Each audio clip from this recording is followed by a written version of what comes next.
Good evening, everyone, and welcome to SocialFlight Live. I'm Jeff Simon. We have such an amazing show for you this evening. Mark and Mike Patey, the Patey brothers, are here, and it's just going to be another amazing show. They were here about a year ago. We talked a little bit about their background and history, but there has been so many things happening between then and now, and I am thrilled to have them back here on the show.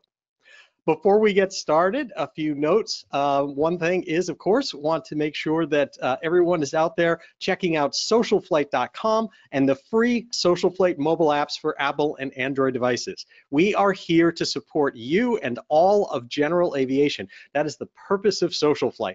And we have the Fly to Win challenge happening right now. We are giving away a Lightspeed Zulu 3 headset, and all you need to do is just have this free app, get out there and fly. Even if you only land at one airport, or even if you just drive and visit an airport, that will check you in, get you points, you're entered into the contest. And for those of you who are out there and really flying a lot, you can compete in the challenge, and our top 30 points earners will be on the leaderboard, and they will get extra entries into that drawing of a Lightspeed Zulu 3.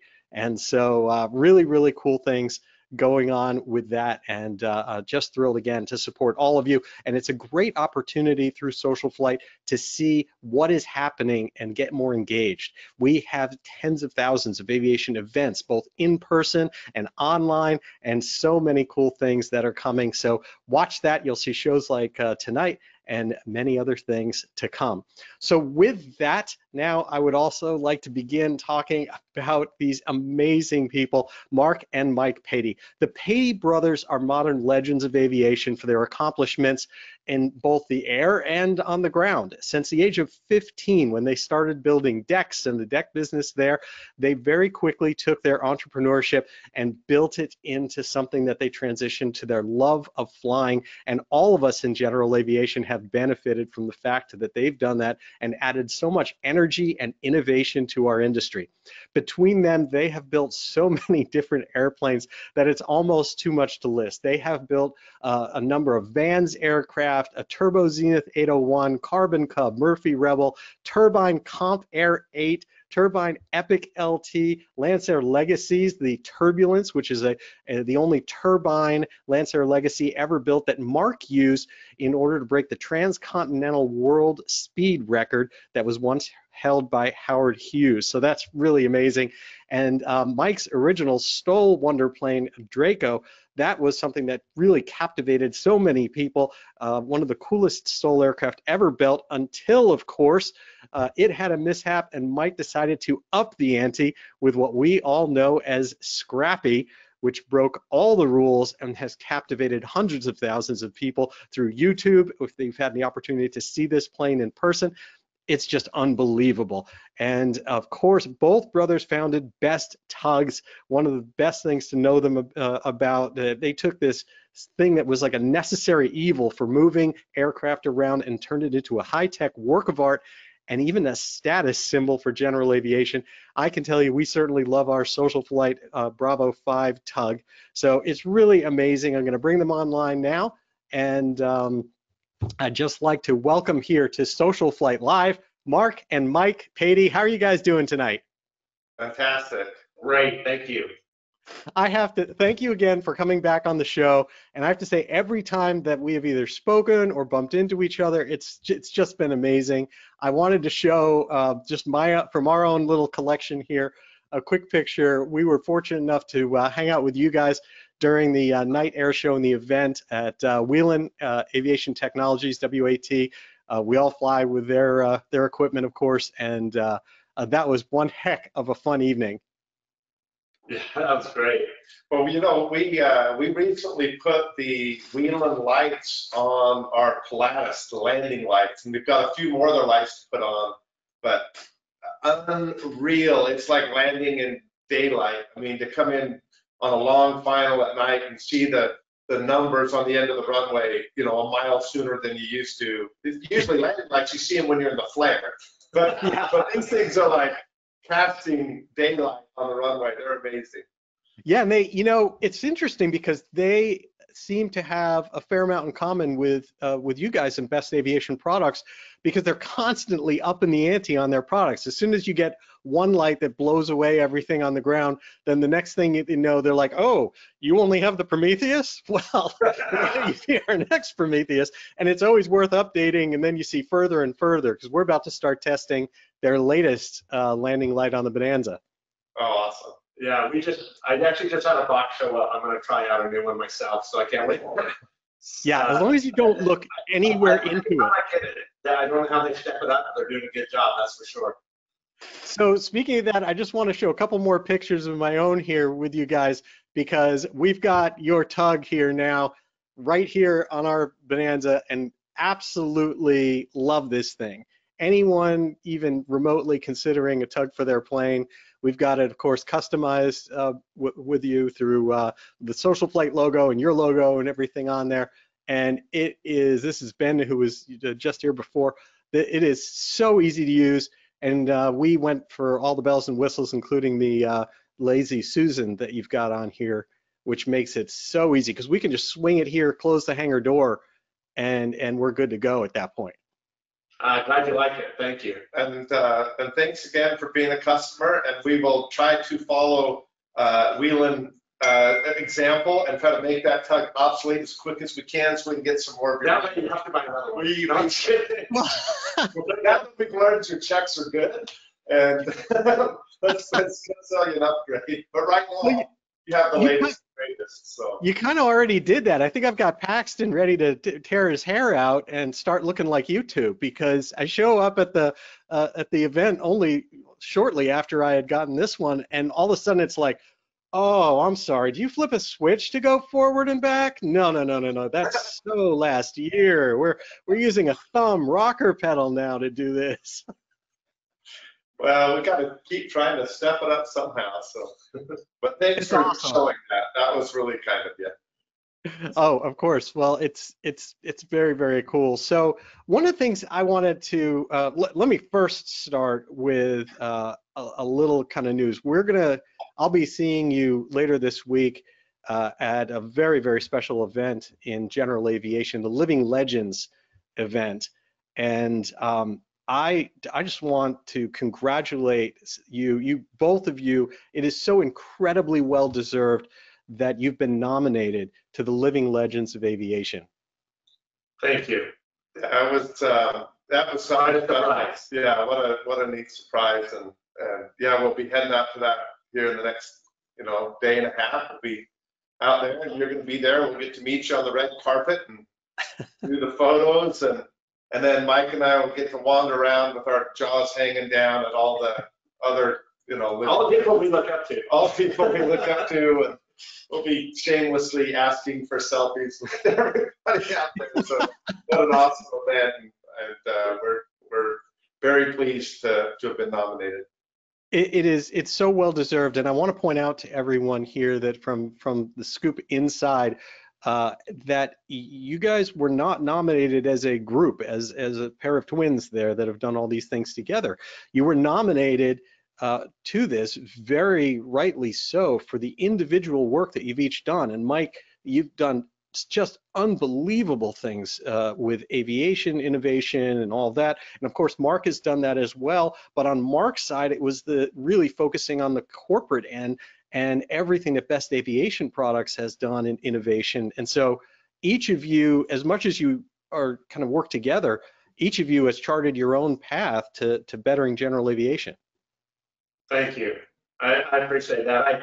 I actually thought it's a twin thing. Can they give it to one or the other? And so we're each taking half. And they said, and it was really nice when they said no. There was a group of people that put it together and said, no, Mike is drawing people in with his designs in aviation and growing aviation grassroots, and Mark is building a new business in aviation. Between the two of them, they rightfully are nominated as individuals, and that was really awesome. So we don't have to share that one. We split the brain in the womb before we get, but this one we don't have to share, so it's really cool. Yeah, It is amazing. I'm just wondering, right? Because you mentioned like going on the red carpet and seeing all these incredible folks that are going to be there for, you know, John Travolta and Harrison Ford, Morgan Freeman, all those folks that are there. My question is, do you guys get to play a little double duty where like you just say, okay, whoever they think you are, you're going to just nod, so you get twice the coverage of everyone who wants to take pictures with you, and you're like, you Mark? Oh yeah, absolutely. Oh, you Mike? Yeah. Oh yeah, absolutely. That's whole lives. You don't correct people. You just learned if you correct somebody, then they're embarrassed, and you don't need to do that. So we still don't correct our mom, you know. Or our dad. It's like we just, quite frankly, will answer to both. And often it will be our wives that will say, no, they asked for Mark. And I'll be like, oh, they didn't say Mike. So we answer to both names, so we often don't even recognize that they called us the wrong one. So, yeah. That's, you know, and the funny thing is, I actually did it with one of your sons when we were out at AirVenture too, because I think I thought I was talking to Paxton, and I was talking to, it must have been Trevor or someone. It was like, it's just continuing. It's irrelevant. Yeah, the Patey gene is a strong gene. We're all equally ugly, so Very recognized, I guess. yeah. So one of the other things, again, there's so many things before we even get into aviation and innovation in your story. There's so much recent news, and another thing I also want to make everyone aware of, and kind of, you know, show what you guys have done. We created this show to bring inspirational individuals out there. It started, SocialFlight Live started at the beginning of the pandemic, at a time where people were really facing a crisis, and as many people still are, but it meant so much to show community and to give people a venue where they could see inspirational individuals. And you guys fit the bill to such an amazing degree. And recently, when there were so many flight cancellations with the Omicron variant and so many pilots and crew being out, I saw that you guys got together and offered to go out and fly any families that were within a range of you that you could get your plane out to, and help rescue them from airports and get them to their families or wherever people needed to go. Tell me a little bit about this, because that was an amazingly wonderful thing to do. Yeah, go ahead. You know, it was actually Mark's idea, so I want to put it on him. And Mark called up and he says, Mike, did you notice all these flights canceled? I said, yeah, that is the worst, like, feeling to think about these people trying to get home. It was Christmas Eve, he called me. And he said, what are you doing? And I said, we're just finishing doing the different houses with the kids. And he says, what do you think? Maybe we could post, maybe we could help a family or two. And I said, let's try. And we didn't even know if we could get a response. And amazingly enough, people started sharing it so much. It didn't just help the people we got to fly. We went out to California and brought a family home that hadn't seen their family in 3 years and wouldn't get another opportunity for 3 years. We're sleeping on the floor in the airport with a canceled flight with no new flight available at all to get home. And so that's the family we went and got. But somehow, between all that, there was so much communication between our different social media networks that people started connecting independently through that channel. And we were able to help people get hotels we couldn't get a flight. We were able to connect people with cars that were driving from one place to another and share those rides. And so it just kind of became a little nucleus of other people helping people get home for Christmas. And it was amazing how it just spread. It was awesome. It was a lot of fun. And we got home, I think, 4:30 a.m. Christmas morning is when we crawled back into our beds at our homes, and it was worth the whole night. It was fantastic. Yeah. That is so cool. And especially that it turned into it kind of blossomed into a group effort of other people helping in other ways as well. Yeah, it made a lot there was at least a few homes we know got opened up. People made a connection, and it's a small world, GA and aviation. And then a girl was able to hook up with some people she was comfortable with and get a ride from LA into Vegas where she was trying to get to. And I mean, shuttling and hotels. It was neat. So our flight was just a small part of that. It's fun. That's so amazing. Now, and the fleet that you've got there, what did you use? Is you've got what makes up the mainstay of I guess best aviation products, aircraft that you use for business?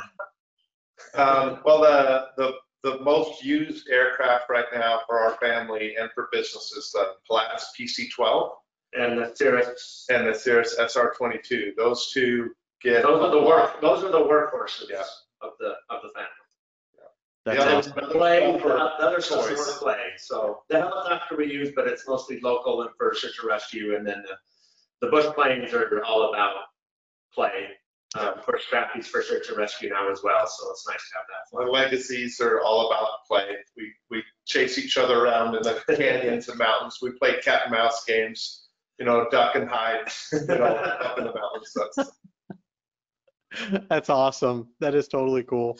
Well, one of the things I really want to talk about, and our last time that we got together, we talked a little bit about your history and background from being little kids to coming through and starting your businesses. But the real theme here has always been about innovation and drive. And tell me about that. There seems to be a connection between what you do through the business of best aviation products and that type of innovation. It seems to be fairly connected to the types of things we all watch on YouTube with Mike and all your really insane aviation advancements and engineering things through like Scrappy and some of the other projects that you've done. What are some of the themes here that make you guys tick and keep both of these things happening in parallel? In the simplest, shortest way, there's that phrase that's said all the time. It's even in I think it's a Disney cartoon movie, but the see a need, fill a need. Mm-hmm. And we're the type of people that ask why not on a lot of things. Someone say, why would you do that? I said, why not do it? Mm-hmm. Why would you try that when this is how people do it? I said, well, why not try something new? And that kind of comes from our parents and our upbringing. We came from a family of a lot of kids and little to no money often. And if you wanted something, you had to build it, or we didn't have the luxury to buy a go-kart. We had to build a go-kart. That was after we realized you couldn't, buy a bike. You had to build a bike. You'd go to the junkyard and get pieces and parts and make it work. And so our life was, if we wanted something, you went out and you created it. You built it yourself or worked hard enough to make the money to buy the parts to build it. And so as we saw needs and wants in life, we just got busy because there was the option. The only other option was to go without. When you grow in a family where there's not a lot of money, you didn't go without food. You had to eat. So we had the example of parents that found out ways to make it work and feed that many mouths, and that just carried through. Get busy.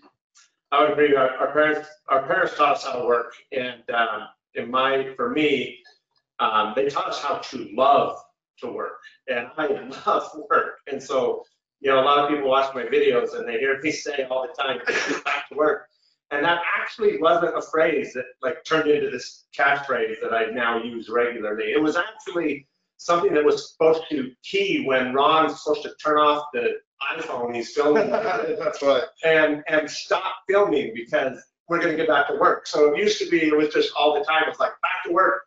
That wasn't for everybody else. That was just a thing I did to say, I'm done talking. I want to build the airplanes. And that was taught by our parents. And I love work, and it's hard to turn it off. And so if you can find a way to enjoy work, and I often told a lot of the people when we started young, I don't care if I'm knee deep in mud with a shovel in my hand. If I can still run the shovel with one hand and the phone in the other and get two things done at once, I'm doing it. And it's all about how to line it up and make it happen and then never stop. And that was something our parents taught us. And what made that possible is that they taught us to love to work, to enjoy every minute of it. So we're constantly joking and having fun and setting little contests amongst ourselves as twins, but that evolved into our businesses of how to make sure we're having fun while pushing each other to drive harder and faster and accomplish something greater. So that's my parents taught us that. So. Wow. It may seem simple or cheesy. I don't know if it helps anybody or not, but it certainly helped us. But we learned real quick to celebrate everything. Yeah. Even the smallest of things. I remember that big railroad tie wall in the backyard we used to ski off of down the hill. But when you started stacking railroad ties and you got that first row down and your hands hurt, your back hurts, and you've been shoveling and blistering. I think we were literally 10 years old. 10 years old. My dad, we got the first two-handing a big stake while the other one took like 100 million hits to put it in because we weren't big boys at 10. And I remember when we'd get a row done and they're like, are we done working? And my dad would go, look what you guys did. And we're like, yeah, look what we did, Dad. We got that whole row done. And we'd send back and just fold our arms and go, we did that. Let's do another one. Let's do another one. Let's see if we can do it quicker. And so the celebrating, not just the completion of a whole project, but we were taught to celebrate and be proud of yourself and to soak it up and say, we did that, and we still do that. I know that's cheesy, and it's like a childlike thing, but I'll walk into Mike's saying it. I'm like, holy crap, Mike, look what you did. He's like, that's right, I did that. I stand in a big pile of dust. And, yes. And why not celebrate that? You know, it's just a different way to look at things. You can look at something and say, yeah, I broke my back, and my shoulder hurts, and I'm so sick and tired of this, and it's like, no, look what I did. Yeah, you did that.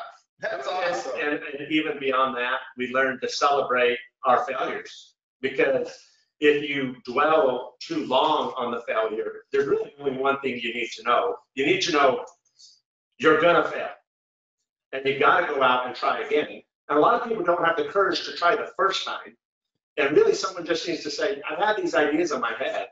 Well, just go do it. Like, just try and go after it and count on failing. And if you know you're going to fail, can't be disappointed. A little or a lot, but if you know it's going to happen, you're not going to be so disappointed. And when you fail, you just got to go, well, now I know this. Now I can do something else. And you celebrate the next step from the failure, and you can enjoy the whole path, the hard ones and the good ones, all the way. And that keeps it fun. We've taken that even into Best Aviation Products. We break, burn, smash everything we build. That's actually kind of fun. So when the engineering's done and the first prototype's done and we go prove a concept, whether it's a best power supply, we go work it and put it in terrible conditions and turn off the fan and close this, you know, make it so it's going to overheat intentionally and then try to bypass the overheat protections and just melt it. And like we enjoy that. And blowing up transmissions on tugs, you know, that's when we finally get it to fail. We're not like, wow, now we're at a $3,000 transmission. We're like, sweet, it finally broke. That took way too much work. We know. Now we can open it up and go, well, this is where it failed, and this is what we saw, and this is where we're going to set our limits for our customers' use. And we enjoy that. That is so cool. And I like the two different ways of looking at that. I mean, one is that a lot of people, when they have a long-term project or something going on, it's really easy to either kind of like lose interest or get frustrated or not see the progress. But by stopping, as you mentioned, and admiring it and celebrating these small steps, I mean, that's fantastic. And then the second thing is, I mean, Mike, I can't think of anything directly that the world has seen that better celebrates that is what happened with Draco, and that you turn around and are like, okay, well, lessons learned for everybody. And then also, what a great opportunity to do all these things and not be limited like I was with Draco. All the stops come out. Yeah, next, stand up, kick the dust off, go back to work. Yeah. I mean, where would Scrappy be if it hadn't been for Draco having that? What's that? Where would Scrappy be if it weren't for Draco having that incident with Draco? Who knows? All you can do is celebrate where you are and where you're going. And the past was how you learn. You learn from your mistakes. Hopefully teach other people to not make the same mistake. Don't be afraid of those mistakes. Don't worry about the negative. I can't believe all the comments I read. There were so many people who come to my defense, which all of you did, thank you. It just makes my heart swell up. But like, I would read comments and I'd go, man, that's harsh, and he's right. You know, just because I screwed up and I made some choices and then got bit by an extra good wind. You know, I didn't even know at the time it happened until the NTSB report that the burst that hit me went 15 gusting 20 as I taxied out and went to 47 at 2 seconds into the throttle, and took some steel stakes out of the ground in a tent. But you know what? There was other airplanes tied down on the Yeah, 100% my fault, because it was surging right to the limits of the aircraft, and I could have got off. I could have turned straight into the wind, but I worried what people thought. I got in my own head, and I took away all my margins. I taxied out there with nothing for a surprise, and I got surprised, and it bit me and it totaled the plane. And I thought back, and I had a lot of people make a great defense, and they said, gosh, Mike, I read the NTSB report, or I was there. It was really bad winds, but when it rolled you over, it was 47 and a white tent staked to the asphalt came out of the ground and hit some RVs. Said it was bad. And I said, yeah, but I knew better, and I knew I was at the absolute limit of my ability and the absolute limit of the plane's ability, and I chose not to turn into the wind, and I chose not to get off. And I thought back, and because a lot of people said, Mike, that could happen to any of us. And I thought to myself, you know what? You're right, but how many times was I on the limit?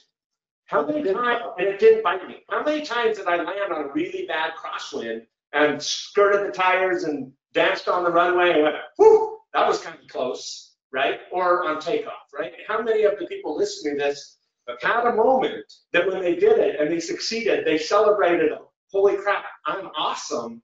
I just tripped the tires and danced and scooted around and I made it on that landing. And all I have to say is, good job, you should celebrate that success. But those are the landings I look back on, and I moved my margins a lot and said, you know, how much wind was there left if I had an additional 10, 20, or 30 on top of that at that right wrong moment? And I realized I could have gusted my plane off the runway 5 other times or 10 other times in the last 10,000 hours I have. And so I need to look at it and say, I screwed up several different ways. I'll never back down from that. And most importantly, I never gave myself margin, and I had been doing it in the past, and that is a mistake. And so I've reset those limits. I changed how I look at how strong of a wind. Sure, I can handle more, but can I handle the surprise? Probably not. So anyway, I hope that. Not to belabor the subject, but to answer a question you kind of asked rhetorically, but there's actually answers to it. It's how much did that change Scrappy? And I can respond to that. I think, well, Scrappy got adjustable suspension, so you can take the lift out of it. Because when Draco got airborne, before it had a whole lot of aileron because it's so nose high on the throttle, and when it's heavy like it was, you can't pick the tail up yet. So it was flying before it had a lot of airspeed, and now Scrappy can drop the nose and build tons of airspeed, and then decide to take it to the air instead of it going to the air on its own without a lot of airspeed. That's a great point. It's literally one of the Scrappy got bigger rudder, bigger ailerons, bigger controls. And you know, there was 5 planes that took off right before me, and there was a handful all lined up on the same thing to take off right behind me in the exact same wind. We were all lined up, and it got me. And if I could have dropped the nose and taken off like the plane in front of me flat and had 30, 40 extra knots, maybe I could have held the surprise. But yeah. So it really made me think about the things on the wings, the tips, the skids, the retractable slats. How do I dump the lift? How do I drop the front? How do I throw out a bunch of ideas that may or may not ever be adopted? But let's try and make people think and try something new. We don't see a lot of new in aviation. It seems like a lot of people are afraid to push it. So if any of you guys have ideas out there, go for it. I'm going to be your biggest fan. Try something new. Chase it. Yeah, well, you know, need more stuff. It seems a lot of those innovations, as you mentioned, they come from failure, they come from experience, or whatever. I will ask real quick, because you guys are fading in and out a little bit. If you can get a little closer to the microphone. The other thing is, and I want to talk about some of the new projects coming up. The the innovation is fascinating to me, especially how much of it is self-taught. So you did all of this kind of neat, how you had to figure it all out in your family situation, growing up, and make things happen. And then when you went to school, that was too slow for you, and you ended up saying, look, I can't be pigeonholed into one type of engineering. I need to understand all of it. And that seems to have been what has created both the aircraft and the products company. Tell me a little bit about that. Go ahead, Mark. Yeah, we neither of us did well when we get excited about something. We dive in, head first. And when a teacher would say, read, go ahead and skip forward to chapter 8 and read the first 2 pages, and we're going to test on that. I'm like, what about the other chapters? And what about all of chapter 8? And so we found ourselves when our mind would trigger on something that was interesting, we would dive in, we would read it all. And so we learned once we stepped out of the college scene that our education sped up instead of slowing down. We found that we were able to, you don't have to have a professor tell you to read the book, right? It doesn't have to be that way. You actually, I know it's crazy, but you can actually study this stuff without someone telling you to. There's like this internet, you can read any book you want, you can put it in your earphones and go high speed and just look at the images. So we've enjoyed the post-university self-education immensely. Yeah, it has been good. Both Mark and I were fortunate enough, we did very well in school. We graduated high school a year early. We had good scores, and both went into college. But we wanted to learn all the engineering aspects, and the colleges tend to want to put you as a structural engineer or an electrical engineer or a fluid and dynamics or mechanical. They wanted you to study something, and both of us wanted to learn all of them. And so we found maybe we aren't at a level of the guy who spent his whole life as an electrical engineer, a guy who spent his whole life as a fluid dynamics and all these things. But we feel very rounded because we went after all the facets, and somehow that seems to work really well because there's some fluid dynamic shape that you're trying to accomplish, and you have a structural engineering part underneath it, and they need to work together. And if you understand both, everything gets a little easier. And so that's worked for us. And then we started an engineering firm many years ago doing vehicles, electric hybrid vehicles, big OEM prototype cars and trucks, SUVs, CAN bus communication. And that company was great because we were able to do what we learned through college, what we advanced on, and then hiring dozens of engineers in every field that worked for us and brought them together. We were really able to kind of advance our education as well through having our own engineering firm and an army of guys that have specialty in each one. And eventually a company came and bought it, and we continued it in best hubs and in aircraft design. So we had a simple philosophy of engineering that seemed to work for us really well, because we are pretty good at big picture, and you get a lot of engineers in the room with all different skill sets, and we tend to be the ones that link everybody together and help them understand each other's world. But people say, hey, what does it take to get a job at Prodigy Engineering? And we just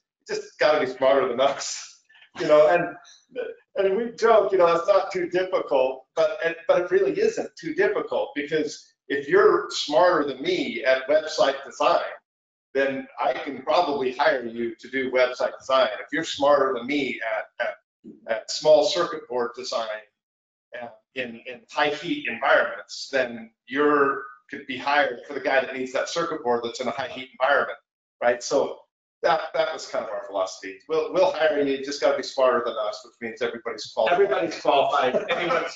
Every one of you are hired. I do really love that kind of like be the master of so many different domains. Even if you're not the full, like you said, you can hire people, you can work with people, or you can outsource to people that are absolute experts to check your work or to get into more detail. But I love that you're able to cover so many facets of doing that.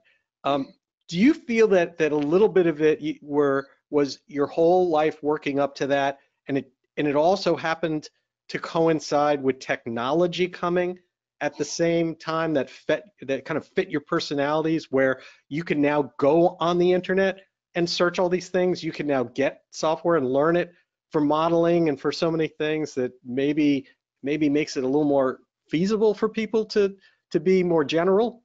I don't really think it's the technology side, because Mark and I are old for that than websites and cell phones. So we really were born both with screwdrivers. My mom teased we were both born with screwdrivers, and we disassembled every single thing in that house from 2 years on.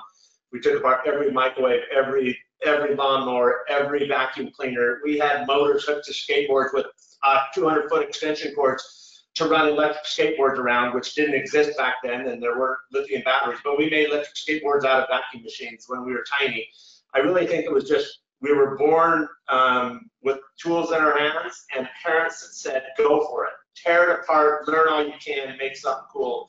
And then eventually, we had even our engineering firm. Technology was amazing and evolved greatly through our engineering company. But I think it was more just the drive to create that was instilled as youth more than the technology today. And the technology today has just advanced it. You can move so much faster, it's so much easier. We jump on SolidWorks and we can do a flow analysis, a stress analysis. We can do anything we want to do. Yeah, and then when we're done, Mark and I have this thing we used to tease with our engineers, not used to, it's constant, we still do it today. We have engineers at a computer that say they're going to figure out load analysis on whatever we're doing, and we have guys in the shop that say, I have a good idea what it's going to be, I'm just going to build it. And we say, hey, engineer in the computer, you draw what you think it is, guy in the shop, you make what you think it is, and we're going to see who can get done first, and then build them, and then we're going to break them together and see who won. Did the computer win, or the guy in the shop that knew how to work hard and fast? And oftentimes the guy in the shop could get it done in a quarter of the time and then learn something that could be pushed to the computer for an advancement before we even finished on the computer. And it goes both ways. And so we kind of have this philosophy, get both guys, the builder and the draftsman, and compete, and then push them both to the limit, break them, and see which wins. And then set egos aside. Yeah, for sure. It's fun. It's a fun thing, and it's a celebration thing. Mike and I made an agreement years ago, and that's that we can never take offense to the stupid question. So I can walk into Mike's shop and he's doing something on Scrappy, and I'll look at it and go, Mike, did you think about this? And he doesn't go, of course I did, I'm not an effing idiot. Right? Or use that word. No, I might actually say. But there are people that if you question them, they're offended first. And we have an agreement that we can't take offense to even the obvious or stupid questions, because most times I come in, did you think of this? It's like, yeah, and I also thought of this, and get excited and share. And then every now and then, Mike might come in and I'll say, I got this, I'm really excited, blah, blah, blah. And he goes, did you think about this? And I'll go, dang, that feels stupid. No, I didn't. And if you can set your egos aside and not be offended by someone asking the obvious question, it's not that they're questioning your intelligence, they just haven't thought about it as long as you have. And every now and then the obvious question or the obvious problem with the idea you're pursuing is only going to be seen by somebody else's eyes. There's a phrase in Icelandic, and I'll probably screw it up because I know there's people in Iceland that follow your show, but look, which is like the solution or the problem is only seen in somebody else's eyes, in the guest's eyes. Like there are certain things where might be so deep into a project, I'll look at it and it'll be obvious, and other times I'm asking the obvious question, and when that's the case, he's not going to be offended and go, of course I thought of that. So it's a long way to say, ego set aside, ask the stupid questions, and never take offense. Yeah. I love that. I love that. And it seems like there's, even if there isn't really direct connection between the products company and the latest project that you're working on, Mike, with aircraft or something like that, it certainly seems like you're always bouncing stuff off each other, using the same technology. I mean, what is it like behind the scenes in how those things interact? Realistic sounding board. Yeah. A realistic sounding board that you can trust to never look at you in a negative light. You can ask an honest question and get an honest answer, and you already know that you have permission to not be offended. Realistic sounding boards are rare. Yeah, we feel very fortunate. Mark and I have been as close as two brothers could ever be on the planet. We've never had problems ever growing up, and we know we're both here for each other's support. So we feel very fortunate, and that has definitely been a blessing and a growth on our ability to expand is two minds working for the same goal, which is helping the other succeed. Mark and I both have very different businesses, and each of us share ownership in each other's, and it's great because Mark can call me up and I will be racing to advance best tugs, and I can call him up and he'll be racing to advance one of my other companies. And then we high-five each other on all our successes, and we cry on each other's shoulders on our failures. It's nice to have that. That's awesome. Now, Mike, a lot of people have been watching, and of course, a lot of comments coming in about what's going on with latest with Scrappy. I know you're doing some stuff with prop and what else. Tell me what's happening behind the scenes that people haven't seen yet, and is coming up on that project. All right, so despite having really almost no videos coming out, I think the most recent video was I was doing upgrades on ailerons and flaps. Scrappy flew far better than I had anticipated. The wing flies so, it's just amazing. I'm so happy. It's a big, heavy plane, and it can fly slow, and not only can it fly slow, it flies flat. I don't have to get really steep to go slow. So everything worked, but it created an issue. I didn't expect it to go as slow as it did, and now I'm enlarging ailerons to give more authority at that extra slow speed. So I'm just advancing that. I'm doing the flaps. I'm spending very little time on it, and unfortunately, I'm not flying it. It's partially disassembled doing this, and I'll have more videos on several videos. Actually, I just finished it. I'll put out a video finishing that up and some test flights. But I've got several other planes. So though it looks like I'm not doing much building, I'm doing as much or more. I didn't think I could be busier than last year building Scrappy. I didn't think it was physically possible, and I am so much busier than I have ever been. Currently, I'm building 3 other aircrafts, not counting Scrappy's upgrades, with a prop upgrade, aileron flap upgrade, twin turboing I'm going to do here shortly. I haven't started that, but I'm building 3 planes, 2 of which I will do videos on, and I am videoing now, but I'm not able to release those. So I hope you guys on here follow along. I have 2 other planes that we'll be playing catch up on that I'm building today. I can't talk much about the 3rd plane I'm building that's taking a ton of my time.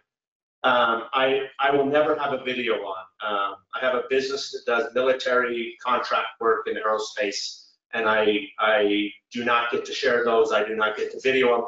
But I do get to do really cool things and do flights and missions and then engineering design of another aircraft. Let me be Mike for 2 seconds. I have something super special in this box. You can't see it. You can.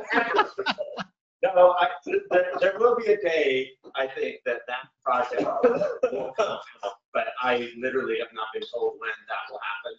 Okay, but so I have 3 planes I'm working on at the same time right now. Okay, and I know a little bit. So one of them's fast. Yes. Okay. So I have. They're on very different ends of the spectrum. So fast and slow, and we're gonna try new things on both of them. We'll see how it goes. At least 2 out of the 3 have wings. Yes. Yes. You're not going to hold on. Your questions aren't going to give you. But he's not going to. In all fairness, there's no wings on them yet. There will be wings on them. So. And then as well, I'm helping my wife Chandra is building a Carbon Cub. So that is actually Scrappy upgrades, 3 planes, and my wife's plane. So there's 5 flying machines I'm working on all day, every day, night, weekends. Matter of fact, I mean, I'm putting in thousands of hours into aircraft and only dozens of hours into flying. So I haven't been flying bush flying. I haven't been up in the mountains. I've been. No, you've been forcing yourself to just stay current. Yeah, take the helicopter up to stay current. I take the Platus out, and then the Legacies when I'm doing some cross-country stuff that only needs me in the seat. So I'm getting a lot of flight time, but none in bush planes right now. But mostly I just build all day, every day, 7 days a week. It's amazing to me, not only that you're building all day, 7 days a week and all this, but you do it at a pace and that I can't imagine. I think I did some math there about what a Mike year is versus like a normal human being in terms of number of stuff. I'm pretty sure that if I got you out here in Massachusetts, I think we would need about 28 hours of your time total, and that would equate to just enough time that would be like a year and a half to finish the Mustang here. We'd be done. I think only 28 hours and like you said, I think a case of Diet Cokes. I think something like that would. A lot more than a case. Oddly enough, I literally was having like 4 or 5 Diet Cokes a day. So I'm on this switch where now I'm down to 2 and a lot of water. We're going to see how we hold. So I got to try. He hasn't got anything done on the airplanes in a month. Whatever. I switched to water and the planes just stopped. That's the only logo missing from the plane that really needs to be on there, right? Oh, Mark's Dr. Pepper, I'm Diet Coke. But how is there not a McDonald's Diet Coke sticker on my plane? I don't know, but that was my fix, and now I'm cutting it back. That's amazing. And Mark, I mean, you've got so much going on with Best Aviation products. So I want to bring something up here to show people. Actually, first, just to make anyone who hasn't seen it in a little while here, let's make sure. Draco's the one that had it, that was here before. But this, I mean, what else is there to say other than a plane that's got motorcycles hanging from the wings in Scrappy? I need a poster of this that you guys got to sign. This is just crazy. I should do a poster. That's a great picture. You need to do that. And then Mark, I want to make sure people understand how many things you've got going on Best Aviation products. So and I don't even have pictures of all of them. So you've got the Alphas, the Bravo. This is the one with the helicopter going on there. When we were, I love the Romeo with the remote control, and then we were out at AirVenture last, all of a sudden you're moving airliners around and like, and then scrubbers and power. All right, so tell me a little bit about what's going on there. Well, this is what happens when you're building only one airplane, like building 5. So I spend my time at Best Aviation Products on new product development. Obviously, Mike and I love design and problem solving and creating. And so that's my position. We have a great COO, Rance Pratt, who runs the day-to-day operations of keeping all the products coming in and built and shipping out. But I just love designing the new products. So there's several things we've looked at for Best Aviation Products that we thought, oh, we could do that. That's a good product. We should launch it. And we look at it, we're like, wow, we can do that just as good as those guys. So we're not going to. Like, if we can't do it better, if it can't live up to, a superlative like best, then we just won't do it. But when we're able to find a product in the industry and say, that one we can do better, and here's all these different areas that we can improve on it, then that's the ones we get excited about. We're not interested in recreating what's been done. We're interested in improving. And there's lots to improve. I mean, we got a long ways to go in aviation. I mean, glass panels took way too long to get here. Digitally controlled tugs with auto throttles and auto braking and torque sensing to protect nose gear took way too long to get here. And so we just keep doing the same thing. I love building new products. And yeah, that new big Sierra tug that you saw, that picture you showed, we should start shipping those. That one's around moving aircraft, and it's a prototype, and we haven't broke it yet. We are trying so hard to break that tug, and it's not. But the full production parts are in the works, and we're hoping to start shipping those in July, about the time for Oshkosh. Those should start flowing out on our production line regularly. That's awesome.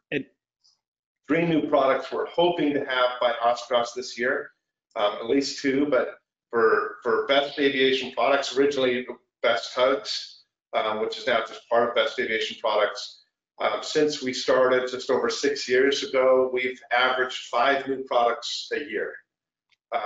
And we feel like we can keep that pace up, maybe even improve it a little bit. We started with only 1 engineer, and then 2, and then I think now we're 8 full-time engineers here. And so it's been fun when people come tour our facility and they see our engineering department. They're like, there's engineering firms out there with half the engineers that your tug company has. And I'm like, well, it's because we don't see ourselves as just a tug company. We see ourselves as a product development enhancement. We see ourselves as creators. That's where I'll be happy. If we're just an assembly line building stuff, I'm going to get real bored real quick and not show up to work. So we just keep designing new stuff. Any hints for what we'll see at AirVenture? Teasers? Well, if this isn't a dead giveaway for hints, we have the Bravo tug, which you have a Bravo tug. They have an attachment that moves helicopters, and you saw that picture of that Robinson. That's a customer on a Bravo tug, moving a Robinson helicopter. Well, that's great. We sell a ton of those to Robinson guys, but when people called and said, I have a Bell 505 or a 206 Jet Ranger or a BO 105, do you have something to do with that? The answer was always no. The reason we had one for the Robinson was because we had the Robinson. And so that the problem hit home. So you'll notice how Mike and I are flying a Bell 105, and we just purchased, a Bell 606, and we just purchased a BO 105. And so now we'll have the 2 helicopters that Best Techs don't currently move. So we need to make something to move to other bigger helicopters. And we got to do it better than what's out there. So there's your hint. It's going to take entry-level education to figure that out, and a couple other things. I don't know if they'll be done yet or not, but we're going to try to create some more solutions, better solutions for those products for helicopters. So it sounds like the trick to someone out there who wants a new innovative product from Best Aviation Products is whatever it moves or whatever it's worked on, you got to get one to the Pateys so they fall in love with it, and then they have the same problem you have, and then they're going to solve it. That's 100% accurate. There's no doubt about it. Yeah, no question. We are selfishly motivated. We are the first tug we made is because we got tired of having a hard time starting our full start tug, and we said, that's it. I'm not full starting another tug. And let's build a tug. And that's where we snow and ice. That's where we started. Why don't tugs have traction control or better auto throttles? Why not I put gas in this thing? So that was a selfish need turned into a company for our kids. I love that. And the one that I actually didn't show here, that I saw down in Sun and Fun this past year, I love the portable one that you came out with. Yeah, the new Alpha 1. Yep. Fold it up and stick it in the luggage compartment of the Cirrus and take your tug with you.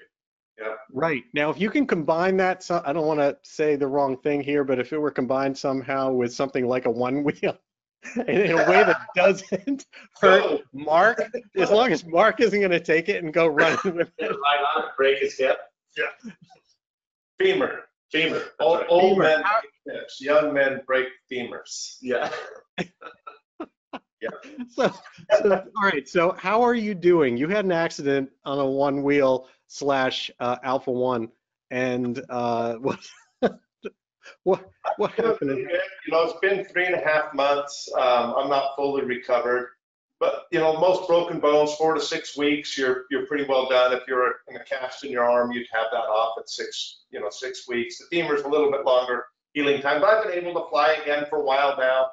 That was the biggest thing, was to not be able to fly. Those first couple months was no fun, but I always have Mike and a Susie, so I can still get up and go. I actually didn't mind. Mark would call me in and said, Mike, I need to take the Plata somewhere, but you're coming because my legs don't work. And so we'd fly, and I can fly the Plata, so we could just land it. But Mark would say, I want to fly this time, and he'd like, oh, it's a pretty good crosswind. Mike, run just the pedals. So it was like jumping back to our original flight training days when I'm running the feet, Mark's running the stick and the throttle. It was a lot of fun, actually, to kind of carry along the transition back to now he's fully mobile again. But I still have one crutch, and tomorrow at 10 o'clock, depending on x-rays, I'll go from 100 pounds weight on the one bad leg to 200 pounds. And I won't be able to run, but I won't have to use crutches. So crossing fingers for throw away the crutches tomorrow and move back to a normal up and down stairs without aid. That'll be awesome. Awesome. That would be absolutely wonderful. Well, one of the last things I want to talk about is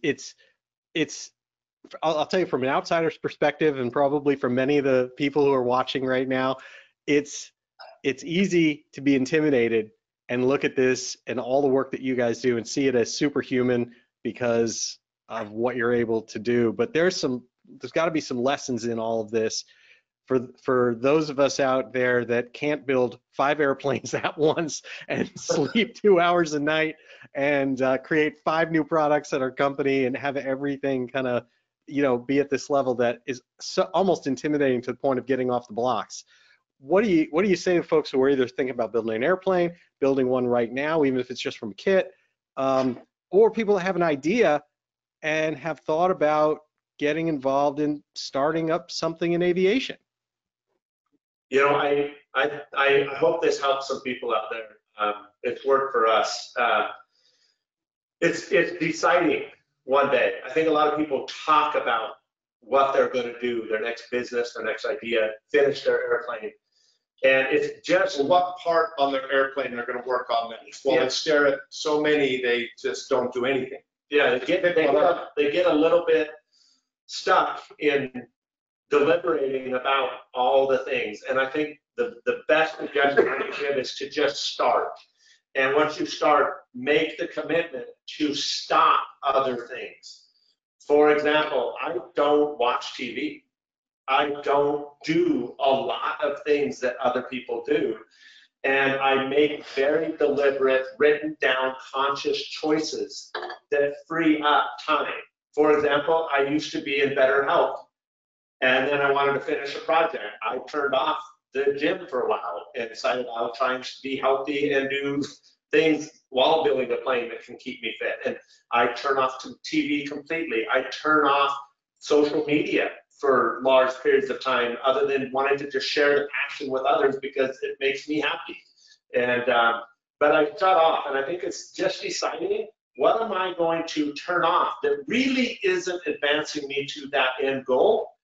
And then whatever available time you have left, do something every day on that project. And that sounds oversimplified, but I want to give you an example. If I'm trying to advance an aircraft build, I will work on it every day. Even on a day if I elect to have a Sunday off that I'm not going to work, that's all about family. For example, I may say that I want to advance it. So if there's even 10 minutes on that day, I'm not really going to go in and put in a hard day. I will get online and I'll go, I actually need that AN bolt, or I need this silly part, or I need a filter. I don't care what it is. It's amazing what the little things stop your project. And I will do something every single day, and the project will advance no matter what, whether it's 5 minutes or 20 hours every day. And it's just making that conscious decision that I'm going to do something every day, and then being okay with only doing 10 minutes. That's great. But you're 10 minutes further ahead, and quite frankly, if you actually make that conscious decision to do that 10 minutes, what typically happens is you get started, you order that thing, then you make some notes on how you're going to hook it up. Next thing you know, 45 minutes went by and you advanced your plane 45 minutes. And it's just going for it and not being afraid to go after it. Business, aircraft building, anything. Just go for it. You'll figure it out as long as you advance every day. I think, I mean, along that same lines, it's the simplest message there is to keep moving. Yeah. People hold still far too much.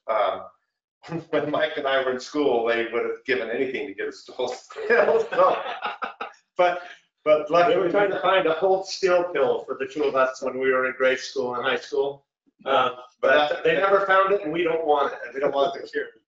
But you know, Mike and I don't invest in other people's ideas or projects or companies anymore. We did a long time ago. Now we don't, but we still get approached a lot. The answer is typically just no. We don't have time to do all our own ideas we want to pursue. But we want to be everyone's biggest fan and encourage them to get after it. Right. I mean, any way we can. But yeah, and that's really the point, because if you're in a position where people look at you as somebody that can help them achieve their goals, whether it's financially or sit on their board, and you get these requests, the common theme we see of people that are coming for help is that they've spent too much time holding still. You know, you get a business plan or a product at the end, they'll say, this is what I got. If I just had your money or your investment, then it would work. And I was like, well, how come you haven't done this? How come you haven't done this? Well, I just need money so I can finish. You know, if I can't finish it, and you just go, no, you don't understand. You finish by getting started. You don't finish by getting the money so that you can get started. And I don't know, maybe you're different, but I don't know that I've ever seen anybody come with a business plan that's looking for help because they just haven't been able for 5 years to get something to happen. They're looking for help. I've never had somewhere I look at and go, well, other than your business plan and a lot of dreaming and a lot of talking, you actually haven't got started. And there's 100 things here that you could do without money, but they couldn't start moving. Just start moving. Start moving. Our parents, and then more importantly, we never had money. Every business we did, everything we did, when we said we can't afford to buy it, my dad said, well, then if that's what you goal, what are you going to do to go earn the money so you can afford to buy the thing that starts your company? Because it's great if you can find someone who can help you. I think it's better if you just take a leap of faith in yourself. Continue to look for help if you can. Find someone to support you, if possible, your spouse, a friend, someone else you can bring along. But most importantly, if you need money, go earn the money and figure out what you're going to turn off. You're going to turn off the TV? What sacrifice you're going to give to get the money, to get the project started. And it's really just move. Just move. Wait, hold on. Just get back to work. That's right. Get back to work. Lessons about how to get started from two guys that don't know how to stop, which is fantastic. Funny. Absolutely. Well, listen, both of you guys, Mark and Mike Patey, thank you so much for taking time out of your really busy schedule and diverting just a little bit of time for all of us here at SocialFlight Live. I really do sincerely appreciate it and wish you all the best, and cannot wait to see you out at the Living Legends event, and I'm just thrilled about that. Thanks for having me. Thank you so much. We're excited to be here. We hope to be back another time in the future. Absolutely. Are you kidding me? We'll definitely have you back on the show. And so thank you again, both, and look forward. We'll see if we can put together some videos maybe when we're out there and get a chance to see a bunch of people. Like you said, it's going to be land of the selfies, etc. And a shout out to Barry and Brian Schiff for making that possible. My good friends and people that I admire also so much to making that trip possible. So we'll be seeing everybody when we come out there. So thank you again. All right, thanks. Thank you, guys. Bye, safe, everyone. And to everyone, again, thank you so much for joining us here on SocialFlight Live this evening. Next Tuesday, we are back with Aspen Avionics CEO John Uzikai, another living legend, and we'll be talking about the founding of Aspen and so many different things going on at that company. I'm a huge fan of them. You can see it on my panel planning behind me. You can see it in any of our Bonanza videos. that we fly behind Aspen products. In addition to that, then on Thursday, February 1st, author and airline pilot Laura Savino will be here on Social Flight Live. On February 8th, GAMI's George Brawley is back, and we are going to talk about engine management and so many cool innovative things that have come from that company, including an alternative to 100 low lead fuel. And finally, on Tuesday, February 15th, actor and pilot Treat Williams will be joining us again here on the show, and we are just going to sit back and do some hangar flying with stories that you just have to hear to believe from Treat.